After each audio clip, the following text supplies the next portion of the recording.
I started selling cars. I was 18 years old. I was in high school. I wasn't very good at it. I sold like 1 or 2 cars my first month, and I was on the verge of getting fired pretty quick.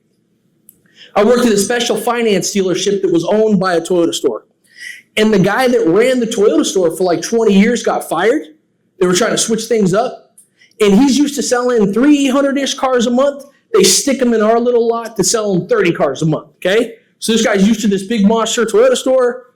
He comes in. He's almost going crazy because the place is so small. He's like, hey, is this you with the 2 cars last month?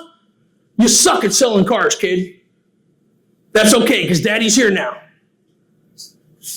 Every single time you greet a customer, I want you to come and get me. Every single time you take a phone up, if you don't get an appointment, you put them on hold, you come and get me. You breathe on a customer, you come and get me. Your job is to shake a hand and come get me.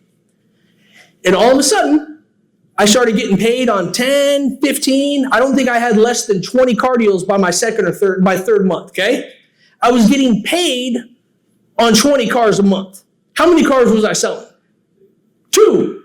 How was I getting paid on 20 cars? Who's doing all my deals for me? Managers, okay? So this whole thing is kind of crazy. Why did Brian get promoted? I'm guessing Brian was doing what? Good at doing what? Selling cars, okay?